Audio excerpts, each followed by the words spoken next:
This is it, y'all. The day I've waited my entire internet career for. The day I get to mansplain the Mary Sue to an actual woman.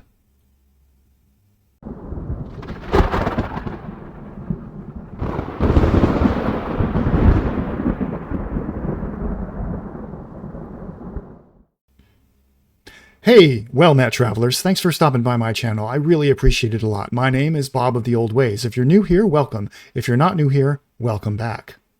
I have a confession to make. The video you're watching right now is not the video I set out to make in the first place. Not that you should care, really, but I went on something of an emotional journey with this one, and I think it's worth talking about publicly because it touches on some important issues. Now, what I was originally planning to do was purely a dunk video on a video by another content creator named Snarky J, who put out a video a couple weeks ago about how Mary Sues are ruining Hollywood writing. And, you know, you've probably heard that story before. I thought we stopped talking about it in 2021, but I guess it's still good engagement bait. But between the time that I recorded my original video and the time that I set out to edit that video, something interesting happened. And what I'm talking about is this. I didn't I feel like think it it belonged paints in a Star perfect Wars. picture of the Empire, though, and I'm going to give my 2 cents here, and then I'll shut up about this whole thing, but... Okay, I'm going to play the entire unedited and uninterrupted clip from Snarky J in just a minute. But first, I want to give you a little bit of context, because the interesting thing that happened between my recording of my original video and me setting out to edit that video is that Snarky J appeared on a live stream with 5 weirdos called The Critical Drinker, Star Wars Theory, Mauler, Chris Gore, and Thrift Store Mauler.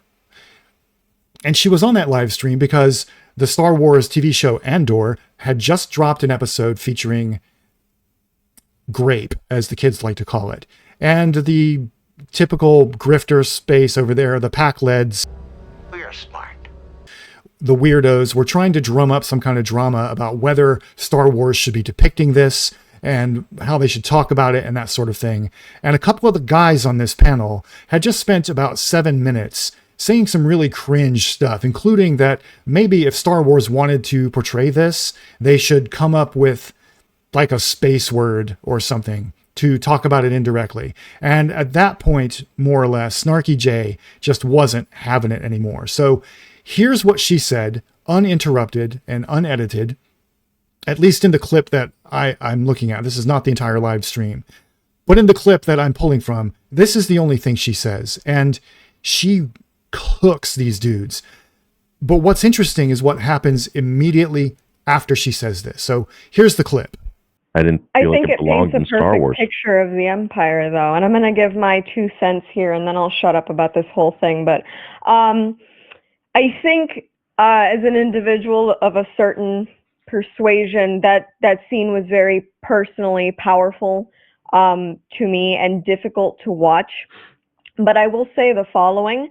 I think it reflects really well in painting a picture of the true horrors of the Empire, because if we're going to sit here and paint pictures of the bureaucracy of essentially space fascism, right? And we're going to go through all these people and their terrible mission and all that stuff.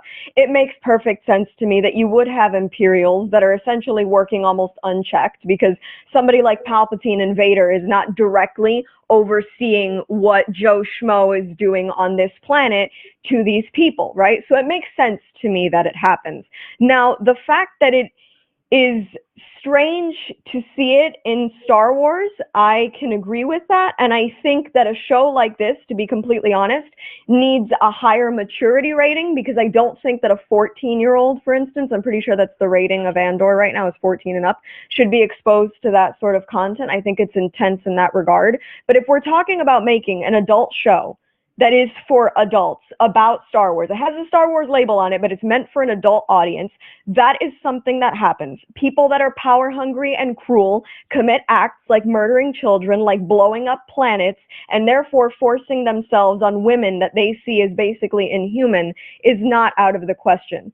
The fact that it is difficult to watch, is offensive, is bothersome, personally, I felt like, Jesus Christ, that's terrible, is a different story. But it happens, And I think the fact that they showed it and used the word, there is no minimizing rape. There's no, let's come up with a space word for it, because if you're somebody that has any experience with it in real life, you want to call it anything else, bullshit. Call it what it is. If you call it a space word, honestly, 100% you're going to piss more people off than if you just use the word.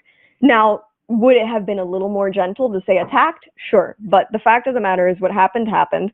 And you know, at least it didn't happen. She was able to defend herself, and now this is another mark on this character for her strength and her experience with the Empire. But it's to me, it's not beyond the Empire's doing. So I didn't have the same reaction to it. But that's just my 2 cents. And I agree. I don't. Now, to their credit, none of the weirdos on this panel tried to interrupt her while she was talking, but they did respond to what she said. And I'll show you the first response that came out of these guys' mouths in just a minute, because it's really, really cringe. Before I do that, let me tell you what I heard in her comments there, because there's more going on there than just what was said on the surface. Every conversation in existence has this thing called subtext. And I know that Mahler and Critical Drinker and Star Wars Theory and Chris Gore and Thrift Store Mahler over there don't really grok the concept of subtext. And I will admit that I could be wrong about the subtext here. I don't know Snarky J personally, but I do know a lot of women, believe it or not. And it's true. And this is what my subtext barometer told me. What I heard in that comment from Snarky J is the voice of someone who has very close lived experience with something like this, either as a survivor herself or as someone who is very emotionally close and trusted by a survivor. And this was an impassioned plea to these dudes that they need to listen and take this seriously and talk about it with some level of maturity, or at least with a level of maturity and respect greater than the one that they had displayed up until this particular moment. And that made me start thinking twice about Snarky J and about the video, the dunk video I had planned on making about her. And then Thrift Store Mahler said this. Whether it happens in war, it's whether it should be in Star Wars. Right. It's nothing to do with whether rape happens in war, and it's like it should be the word rape. That's not the argument. It's whether it should be in the Star Wars universe. And it's one of these things, like, to support theory a bit, it's an individual thing. It's like saying, well, we shouldn't have glasses in Star Wars. And everyone's like, fucking glasses. What do you care about glasses? But it's death by 1,000 cuts.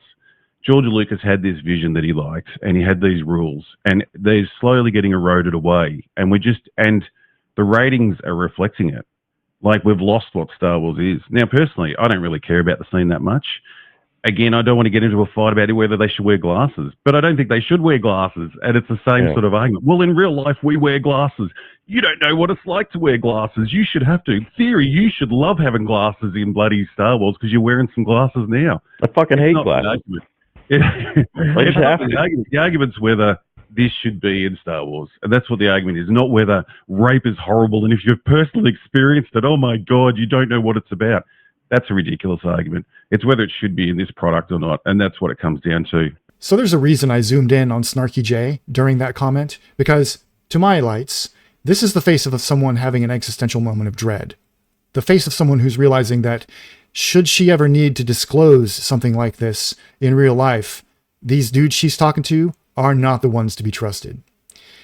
What bargain basement Mahler just did there is really gross and really cringe. And it's a tell. It's a tell to women and other survivors of SA that he is not someone who can be trusted. What he just did there was trivialize her lived experience and her testimony. He basically brushed her off as a stupid child. The way he equated depictions of sexual assault with depictions of people wearing glasses in a work of fiction, cringe, bro. That's super, super cringe. And it's a tell. And here's what it's telling you. This is a guy who does not respect the opinions or lived experiences of women. He has a very set idea about what women are supposed to do, what they're supposed to say, what they're supposed to think, and so on and so forth. And when some woman comes along and contradicts any of that, he has to put them in their place. by trivializing their lived experience, trivializing their testimony and their arguments, and so forth. Now, this doesn't mean that the argument he was trying to make is wrong, or that the surface level arguments that Snarky J was making is right. That's not the point I'm making here. I'm not saying that if you're in a conversation or a debate with someone who's a survivor of SA, that you can't disagree with them. But the way that you disagree with their point matters. And the way to disagree with the point of someone who just subtextually disclosed something to you is not to talk to them like they're a child. There are other ways to approach this. And the fact that he approached it that way tells you, or at least tells me, and hopefully tells you everything you need to know about this dude's actual position on the commission of SA against women. And he wasn't alone. The rest of the doofuses on this live stream in this clip basically said the same thing that he said. They backed him up, and they didn't back up Snarky J's point. So, having seen that, I had to take a step back and reevaluate the dunk video I was working on, because there's a lot more going on here than just some content creator I'm barely aware of having a silly take on the concept of the Mary Sue. But we will get to that, I promise. But here's why this is relevant. Here's why it gave me pause, right? I think this moment, this exchange between Snarky J and her friends in the pack-led content creation sphere highlights why the use of a phrase like the Mary Sue is pointless. This should be a moment to highlight that when Snarky J says the words Mary Sue, she means something very different than what Thrift Store Mauler or Actual Mauler or Critical Drinker or Star Wars Theory or Chris Gore mean when they say Mary Sue. The phrase Mary Sue is a thought-terminating cliche that is designed to fool enlightened centrists or people with a good faith argument into thinking that other people using that phrase mean the same thing that they mean. It's to create the illusion of agreement when there's actually deep disagreement. So here's the actual disagreement that the phrase Mary Sue is hiding. As we're going to see when we look at the clips from her actual Mary Sue video, what Snarky J does when she uses the phrase Mary Sue is make what, at least on the surface, appears to be a good faith argument in favor of better representation for women in action and fantasy and sci-fi cinema. She's calling characters she doesn't like Mary Sues because she thinks they are portraying female characters in insufficient ways that don't connect with her. And she's giving an example of ways that she thinks Hollywood can improve at this. So whenever she comes into a conversation with these guys and they talk about Mary Sues, she thinks that's what they mean. But that's not what they mean. When these guys talk about Mary Sues, the only thing they mean is that they don't want women being portrayed at all. Or if they do, they only want women to be portrayed as trad wives who maybe turn into porn stars at the appropriate moment. That's it. What Bargain Basement Mauler did when he responded to Snarky J's comments about SA and Star Wars was reveal that he's just a misogynist. So when he says the words Mary Sue in some conversation with Snarky J or other women who think like her, that's what he means. He means, shut up, women. He means we don't need to see complex women. We don't need to see the lived experiences of women reflected in media at all. So just keep that in mind, folks, when we go forward and look at Snarky J's Mary Sue video. These guys are not your friends. They do not mean the same things that you mean when they use these words. So let's go ahead and look at some of the content that I had in my original video. And yes, I'm wearing the same clothes, because theatricality and continuity matters. Anyway, see you on the flip side.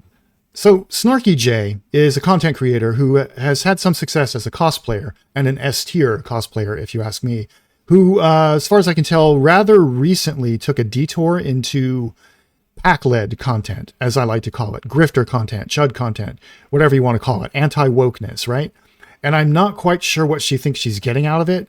And she just put out a video a couple weeks ago about the concept of the Mary Sue and how it's ruining the presentations and the writing of female characters in Hollywood. I thought we had gotten past the Mary Sue conversation, but apparently it's still good engagement bait, at least if the views on this video on her channel relative to the other ones recently are any indication. And I want to talk about this because I'm getting really tired of the conversation about Mary Sues. I have kind of a unique take, at least as far as I can tell, on the Mary Sue. And my take is this. There is no such thing as a Mary Sue. Literally, no character you have ever seen in any canon version of a property is a Mary Sue. Mary Sue characters do not exist. Captain Marvel is not a Mary Sue. Rey is not a Mary Sue. She-Hulk is not a Mary Sue. Ms. Marvel is not a Mary Sue. This is a useless concept. And I'll explain why I think that in a little bit. But let's take a look at what Snarky J has to say on the subject, especially with regard to the TV show She-Hulk and the movie The Last Jedi. There is a certain element of misogyny because as a woman who does things on the internet, the comments that I get compared to some of the men who do the exact same thing, holy shit. I've never read so much about myself that is also so incredibly mean-spirited and inaccurate in my life. But all of that aside, a lot of the griping about women in Hollywood movies, in superhero franchises, and things like Star Wars and all that sort of thing, it's not about the fact that there is a woman. It's more about what Hollywood does with that woman. It's always nice to feel a little more represented, and it's nice to have a girl on the team, right? We love that. The problem is that lately Hollywood considers adding a woman to the team, or even replacing a man with a woman, to be the ultimate in strength and power. And so what happens with these female characters, with women in these movies, is that they write them like shit. You basically end up with very few schools of thought, and they almost tend to look pretty homogenous. You might end up with a character like Jennifer Walters in the She-Hulk Disney Plus series, where not only was she infinitely better at everything than her cousin, but she also spent a big chunk of the show throwing herself a pity party, complaining about her life, bitching about the people around her, and stepping on the men in her life, all in the name of feminism and being charming. She comes across petty and man-hating. And the important part is that none of her pity parties are because she's so flawed and so challenged. Rather, it's because everybody around her is either an idiot or a complete asshole. And they all suck so badly that standing in her glory, she has to take a moment to feel bad because she's just so far above them. I don't think I'd ever identified with a character less than I did She-Hulk because in the name of female empowerment, they put a pity party throwing 30-something-year-old on a pedestal while she on all the other catty women in her life, because none of the other women were nice, and the idiotic men, because there was not one smart man in that show, beneath her. Was not a fan of that approach. I didn't think she was relatable. I thought she was aggravating. And then you have the other type of female character. You can pick any, pretty much, but right now I'm going to go with Rey from the Star Wars sequel trilogy, who was the Mary Sue to end all Mary Sues. Yes, we had seen other Jedi before her have to train and really struggle to use the Force efficiently, but she was somehow absolutely perfect at everything, needed no help from anybody. Now, this is not the fault of Daisy Ridley, rather it was the fault of the writers who had no plan for this character from the beginning. But this is the real problem here. It's not putting a woman in the center of anything. At least that's never been my complaint. I'd love for a woman to be the center of something. But the problem is that when Hollywood wants to write women at the forefront, at the center of a story, they want her to be perfect, as if writing a woman with flaws would make her inherently unlikable, when quite frankly, I think the opposite is true. Now, look, it is not my place to police the tastes of other people. If Snarky J didn't connect with Jennifer Walters in She-Hulk or with Rey in the Star Wars sequels, that's fine. No movie is going to connect with everyone. No audience member is going to connect with every character or every story that they encounter. That's just part of being human. That's the way art works. But what I think we cannot abide and what we should call out is when people present the things they don't like dishonestly. And dishonestly is about the only accurate description I can make of what Snarky J just said there. Now, granted, it's been a couple of years since I watched the She-Hulk show, but to say that there are no smart men in that show strikes me as the comment of someone who has never watched the show or who has very bad media analysis skills, and neither of those are a good look. Just off the top of my head, I remember seeing Bruce Banner Matt Murdock, Emil Blonsky, and Pug, her colleague. All of them were very smart men, and canonically, 3 of them are pretty smart. One of them is one of the smartest guys in the entire Marvel universe. So it's one thing to say you have objections about the way this smart character was written or the way this smart character behaved in a particular story. That's one thing. But to say that there are no smart men, I don't know what you're talking about there. What show did you watch? It wasn't the same one I watched, was it? And it's the same way with her comment that there are no supportive women in that show.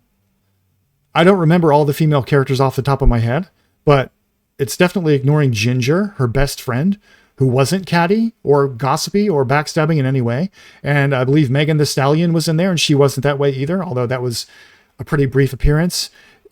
These sweeping generalizations about characters and shows that are obviously wrong, just objectively, factually wrong to anyone who actually paid attention to the show, are the problem here. It's fine to not like a show. It's fine to think that Marvel or Disney Star Wars or whatever is doing with its presentation of women is bad. That's fine. But don't lie about it. And what Snarky J just did here is either consciously lied about the structure and content of these shows and this movie, or she didn't watch the shows and the movies and just like regurgitated talking points she picked up from her new friends over in the Fandom Menace or the Fellowship or whatever garbage name they're calling themselves these days. And neither of those is a good look, and neither of them advances the argument you're actually making very well at all. And as far as that goes, Snarky J did something really interesting here because she describes a character that she really connected with, a video game character, some of you may have heard of her, called Tifa Lockhart.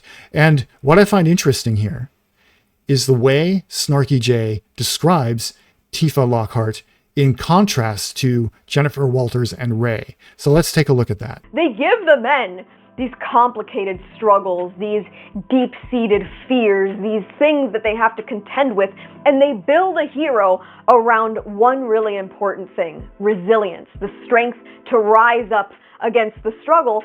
And yet, when Hollywood is given a woman, they just write her perfect at everything. There's never a struggle because she's just inherently amazing. There's never a challenge because even though she's 90 pounds and 5'2", she can somehow flip men that are bigger than her. There's never a moment where she has to look inward and see, man, maybe I f***ed up. No, because she looks inward and finds that the true power was within her all along. Hollywood does this and essentially dehumanizes the woman. They dehumanize her because they take away the natural human quality of failure. And as a woman who's been doing things my whole life, I have been a jack of all trades, master of none. I'm not a perfect person. I have had struggles. I have had things that I definitely would go back and do differently if I could. I have regrets. I am a human being. I would never sit here and tell you, yes, I am the great Snarky J. You're welcome. I've never done anything wrong in my whole life. That just makes no sense. And it's cheap, and it doesn't make me compelling or interesting, and that's exactly what Hollywood doesn't get. In the time that I spent playing these games, I realized that she's probably one of the best written female characters I have ever seen. You look at her, and yes, okay, she's hot. I get it. I want to bypass that. But she's also a great fighter. She's very skilled. She's arguably one of the better fighters in the game. She's incredibly useful to the group for most of the game. She is a major character, and in my opinion, they don't use her as romantic fodder for the lead of the game, Cloud. She does have feelings for him, and that much is obvious, but it's not like they paint you this ridiculous love triangle where everything this woman does and everything that concerns her is a man. No, she's a complicated character with her own set of complex feelings and past experiences. She has goals that she wants to achieve, and you never see her being objectively better than everybody around her. And one of the things that really surprised me is that in a lot of modern media, they always have to give you another woman as a problem, which to me is really interesting, that you could preach feminism and feminist ideas, and yet the women are always inherently catty and problematic. And one of the things that Final Fantasy VII has the opportunity to do is make it catty, because both Aerith and Tifa have vested interests in Cloud, and yet they're incredibly supportive of each other the entire time. They make a great friendship with each other, and it's incredible to see a character written that well, that respects and is respected by the men around her, because it's not like all these guys are constantly ogling her tiggle bitties. They actually admire her for the person that she is. She's an inherently gentle person, which not all women are gentle, and we're not all expected to be gentle, but she is gentle. And they don't paint that as a bad quality. They don't paint that as a weakness. They actually create a character that's sort of motherly in her own right to everybody in the group around her, and everybody around her benefits from her kindness. In a world where Hollywood paints women to be the end-all, be-all, they're better than the men around them, and they don't need to be warm and gentle because they're top dogs and they want leadership and all that shit. Tifa is a character who is quietly yearning. She's gentle, she's motherly, she's kind, she's also an incredibly good fighter, she kicks ass, she's strong, she's brave, she's intelligent, she is a well-rounded character. I think so many people have developed these outwardly, admittedly petty perspectives when they see women at the forefront of anything, any piece of media, because Hollywood just tends to give you Mary Sue's. She's great at everything, she's perfect, blah, blah, blah. I don't want that. Don't give me perfect. Give me complicated. Just write a person. Write a person with an internal monologue, with a struggle, with a goal, with something they want to achieve, something they want, something they don't want. Write somebody interesting. And people will fall in line, because Tifa is beloved by men and women because she's a great character. And I wish Hollywood would look at a character like Tifa Lockhart and really understand what people want from women in the media today, because we're not asking for perfection or the end-all be-all or the girl boss. And I have said this line so many times because I honestly live by it, and it's one of the greatest things I've ever heard. When Peter Cullen, the voice of Optimus Prime, talks about voicing Optimus Prime, he says that his brother told him, be strong enough to be gentle. And that's one of the great things that I think that we could think about in writing any character, but especially Hollywood needs to hear when it comes to writing women, is that we don't have to exist to bite people's heads off, to be the strongest, to put men in their place.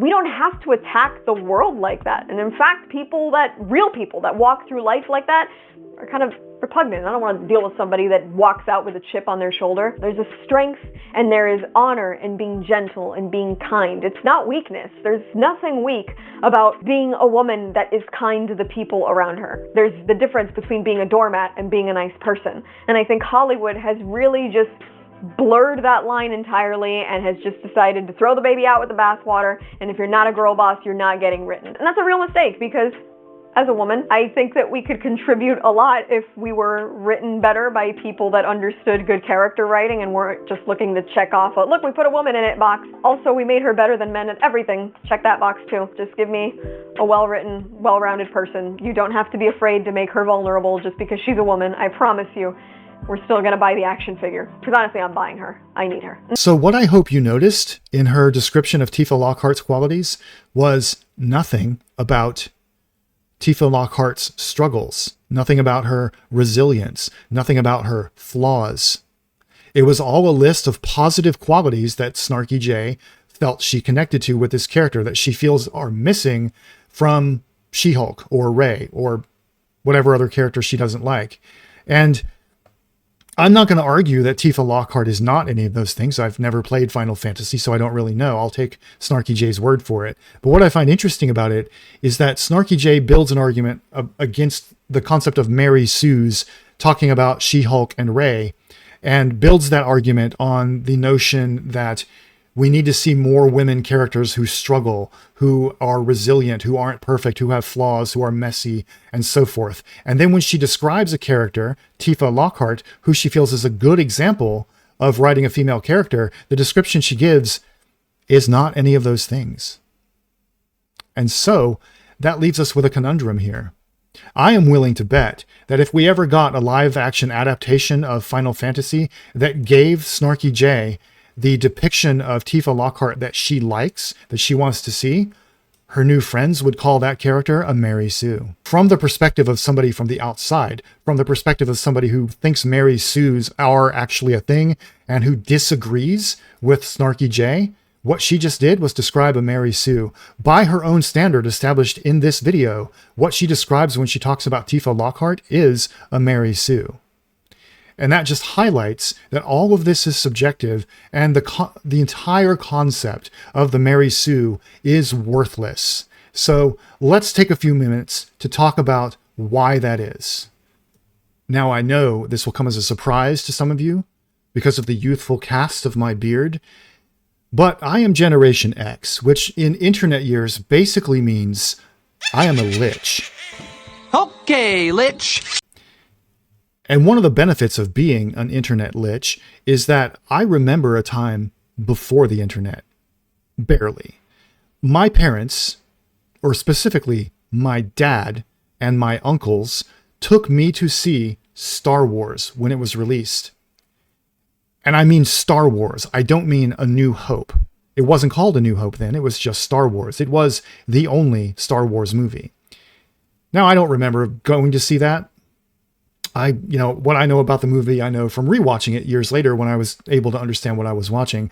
But my dad and my uncles took me to see that movie.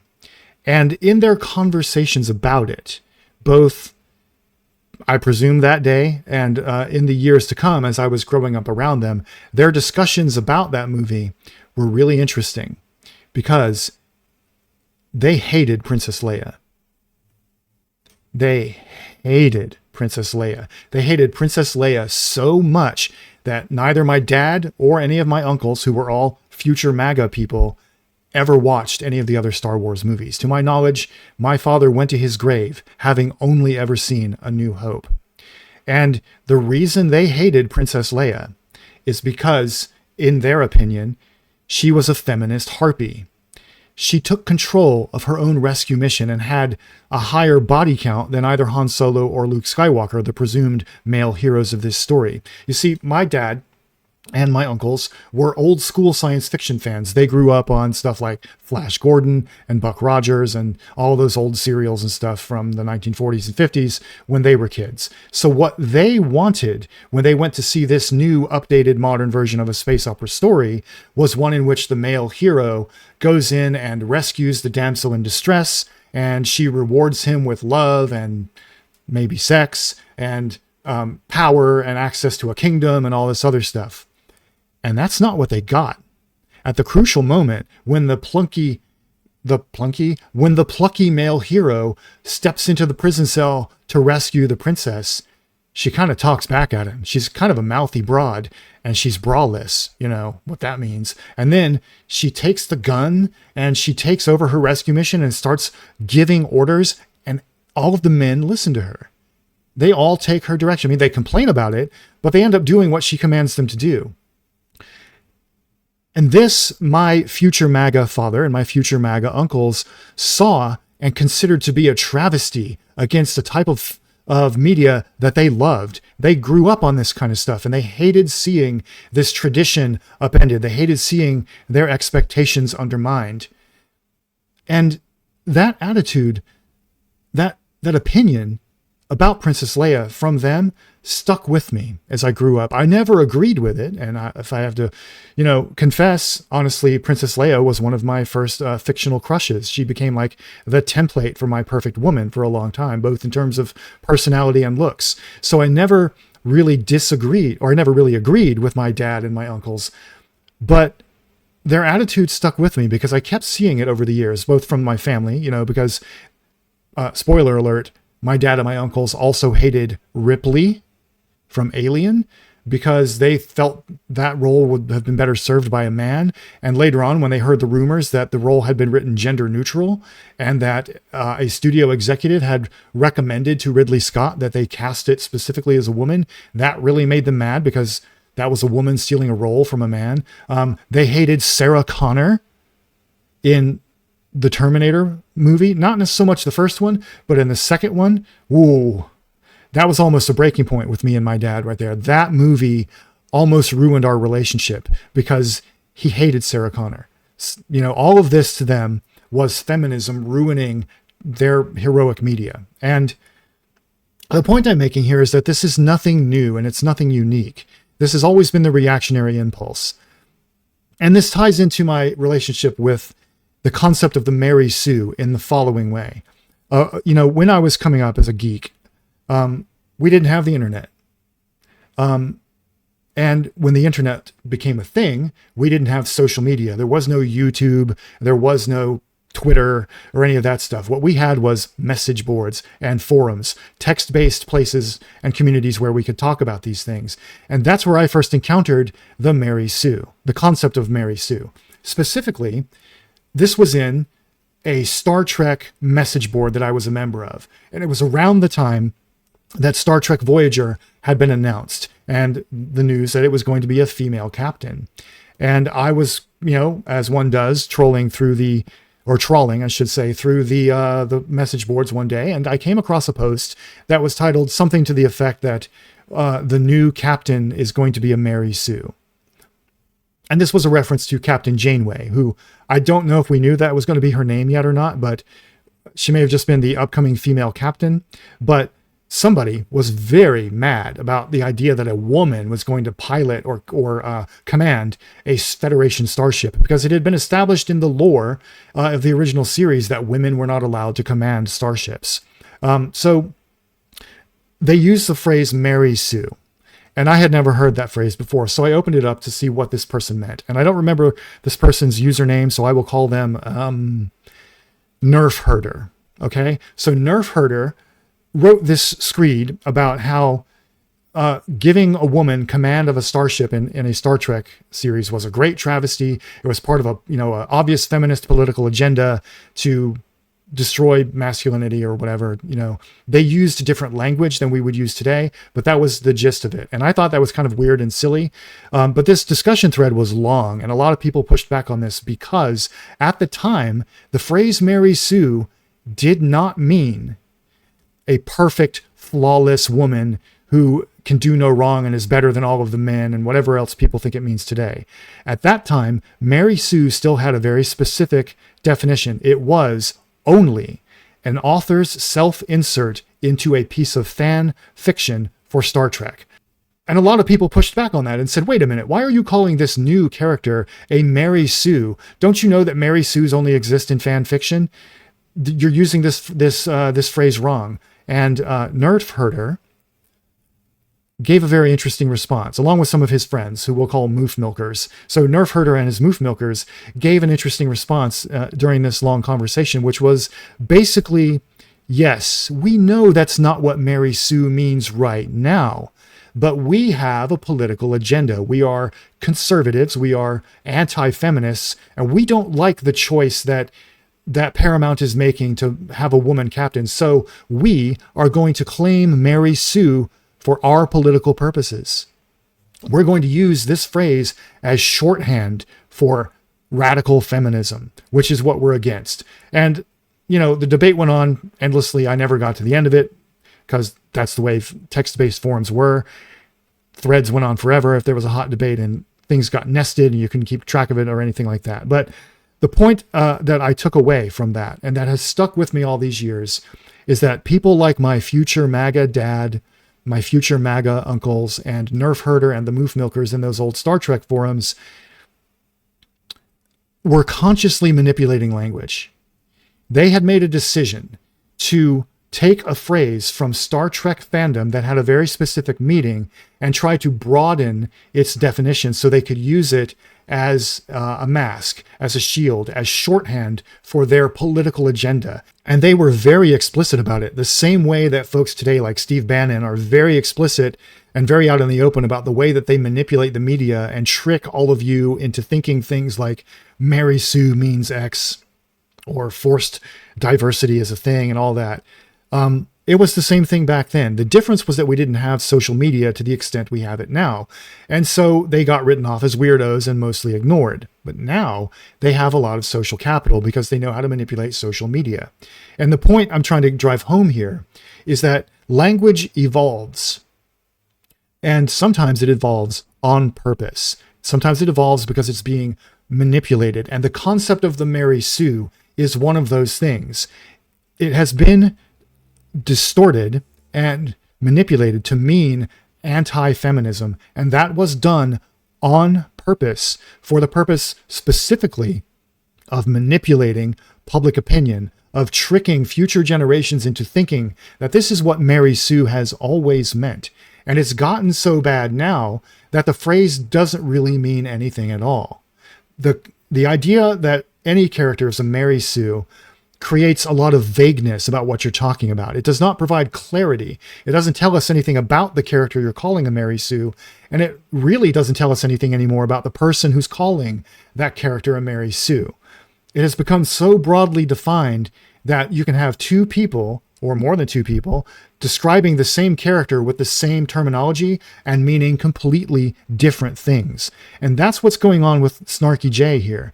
When Snarky J refers to She-Hulk or Ray as a Mary Sue and contrasts them with Tifa Lockhart in this video that we just watched, what she's doing is appearing to make a good faith argument for better representation of women in media. She's arguing for, and perhaps in some sense begging for, portrayals of female characters in action and sci-fi and comic book movies that she feels more connected to, that she feels would be a more nuanced and realistic portrayal of women. That's what Snarky J is doing when she calls these characters Mary Sues. But when her friends over in the Pac-Led space, the Critical Drinker, Mauler, Nerdrotic, whoever she's on stream with, when they use the term Mary Sue, that is not what they mean. When they call a character a Mary Sue, what they mean is there should not be women in these roles at all. Women should never be the protagonist. They should never be the hero. They are only there to support the male hero's journey and to be the reward for the male hero when he succeeds. These are fundamentally conflicting worldviews. They're not the same argument at all. But the fact that both sides of that argument can use the phrase Mary Sue and pretend that they are talking about the same thing is what advances the political agenda of anti-feminism and other conservative politics. So what we end up with is a situation where apparently good faith people like Snarky J use terminology fabricated or manipulated by the far right wing several decades ago for the express purpose of manipulating public opinion, and they don't realize what they're doing. But that's why I call my channel Bob of the Old Ways, because I was there to see it happen more or less in real time. So that's why I don't buy into the concept of the Mary Sue. That's why I argue that there's no such thing as a Mary Sue character outside of the strict confines of fan fiction. Literally no character you have ever seen in any franchise, Star Wars, Star Trek, Lord of the Rings, Doctor Who, etc., literally none of them are or ever can be Mary Sues. The discourse around this is only undermined by the use of vague terminology like this. And we are all of us, whatever our political positions and whatever our opinions about specific characters may be, all of us are better off never again referring to any character as a Mary Sue. Okay, some concluding thoughts. I went into this project thinking that Snarky J was just another dishonest grifter. And that was unfair of me, because I've taken a deeper dive into her content and looked at some of her other videos, and she's not quite gone full grifter yet. I haven't seen her say anything I would consider bigoted, for example. And it's clear to me, after watching her interaction with the gaggle of weirdos that she was on that live stream with, that she is at some level sincere about what she's doing. I'm not entirely clear what she thinks she's doing, but that's not on me. I don't have to project or psychoanalyze her. That's not the point here. The point here is that seeing the way she was treated by those weirdos produced a level of empathy in me towards her that I did not expect. Now, I want to be clear. My empathy and my sympathy only goes so far here. No one forced Snarky J to be on that live stream. No one forced her into making this kind of content. At least I hope they didn't. And if they did, I would encourage her to find help as soon as she can. But be that as it may, watching this interaction humanized her for me in a way that I really didn't expect, right? Because number one, I've been that guy before. When I was much younger and much dumber than I am right now, which both are true, by the way. I know it's maybe hard for some of you to believe, but I was once a much younger person and a much dumber person. Early in my life as a young man, I've been bargain basement mauler here and had a woman disclosed to me that she had been the victim of sexual assault, and I kind of brushed it off. And the shame I felt over doing that has stuck with me for many, many years, for my entire life, really. And it has made me pay more attention to the subtext of things that women say in conversations like this. And number two, I've been also the person that someone feels they can trust because of the fact that I worked on my empathy. Now, I'm not saying that I think Snarky J is a survivor or that she knows someone personally who is a survivor. I'm just saying that the subtext of what she said in this interaction communicated to me that she has some kind of direct lived experiences that informs her take on this, and that informs the passion with which she spoke about it. And the fact that none of the guys on that panel picked up on that is the thing I want to put a pin in here. That is how you know you can't trust them. That's the tell.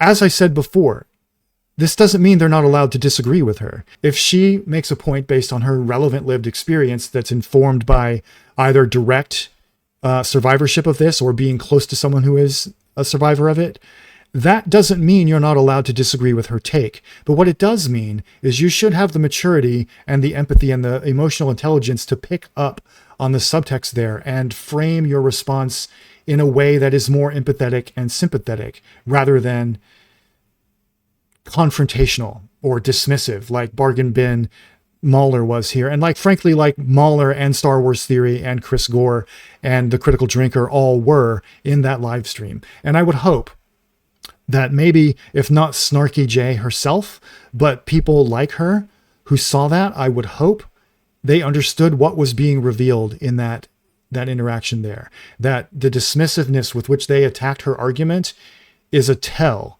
that when they say things like Mary Sue, they don't mean what she means. They might, in fact, mean the exact opposite of what she means. When they say Mary Sue, they are not supporting your good faith plea for more nuanced and messy and complicated portrayals of women in media. They, when they say Mary Sue, are saying, bitch, shut up and go make me a sandwich.